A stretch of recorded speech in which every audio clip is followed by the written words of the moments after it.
Today's update covers a series of critical developments around the globe, from a tragic attack in Germany to a bold political endorsement in the US and significant policy shifts in the UK. We've got all the latest news you need to know.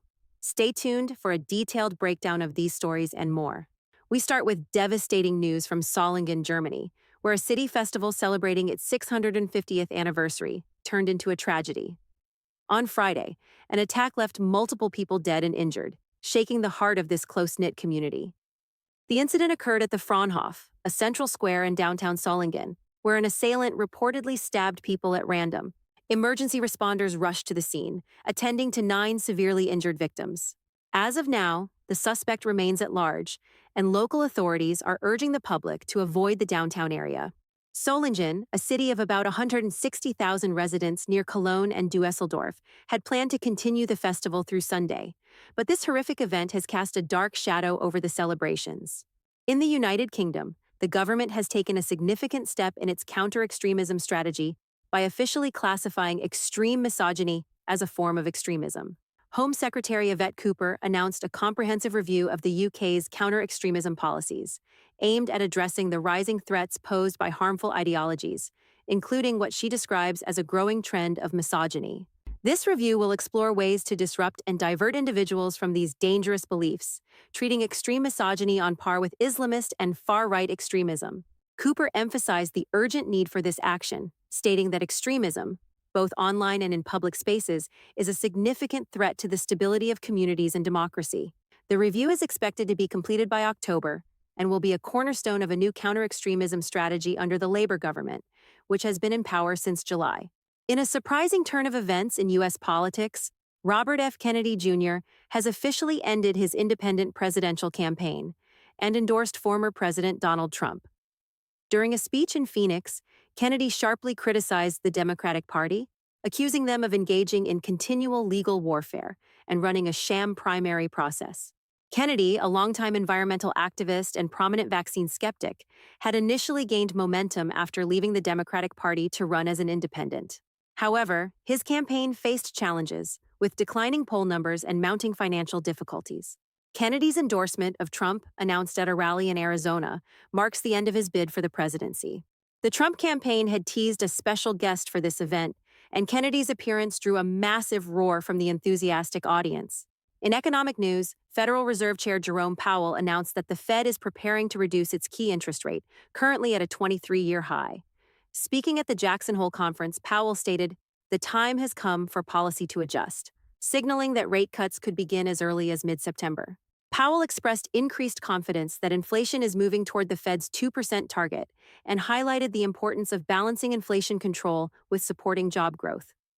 The anticipated rate cuts are part of the Fed's broader strategy to stabilize the economy while ensuring a strong labor market. Turning to South America, Venezuela's Supreme Court has validated President Nicolás Maduro's claim of victory in the recent presidential election, despite widespread allegations of fraud. The court, known for its alignment with Maduro's government, dismissed opposition claims and upheld the election results. This ruling has sparked intense crackdowns on protests, with over 2,000 demonstrators reportedly arrested as opposition leaders go into hiding. The decision has been met with international criticism, including from Chilean President Gabriel Boric, who labeled Maduro's government a dictatorship that manipulates elections. In tech news, Elon Musk's brain tech startup, Neuralink, has reported progress in its second trial implant, designed to help paralyzed patients control digital devices using their thoughts.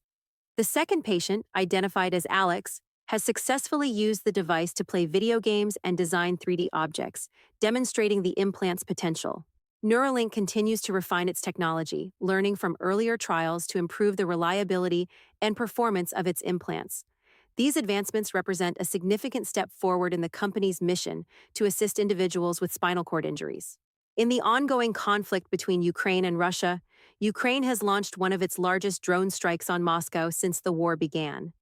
Russian air defenses reportedly shot down 11 drones over the capital, with a total of 45 drones destroyed across various regions.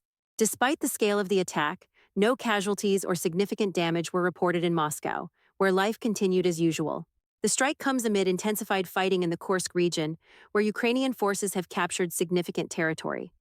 This drone strike reflects Ukraine's increasing use of drone warfare, targeting key Russian infrastructure as the conflict continues to escalate. In Afghanistan, the Taliban government has introduced new laws that enforce strict regulations on women's clothing, behavior, and public conduct. The 114-page document outlining these rules requires mandatory full-body veiling for women in public, bans women from traveling alone, and restricts their ability to speak or sing in public.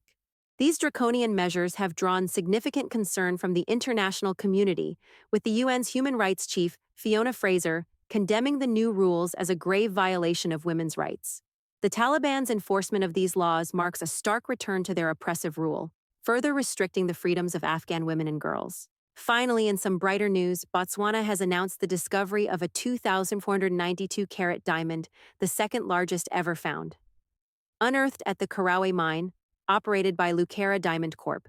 This remarkable gem has yet to be valued, but previous diamonds from this mine have fetched over $60 million. This discovery is a significant financial boon for Botswana, which has a partnership with Lucara involving profit-sharing contracts, taxes, and royalties. The diamond's eventual sale is expected to bring substantial benefits to the country's economy. That's all for tonight's news update. Thank you for joining us. We'll continue to monitor these stories and bring you the latest developments. Stay safe, stay informed, and have a good night. If you enjoyed this video, don't forget to hit the like button, share it with your friends, and subscribe to the channel. And don't forget to turn on the notification bell so you never miss an update.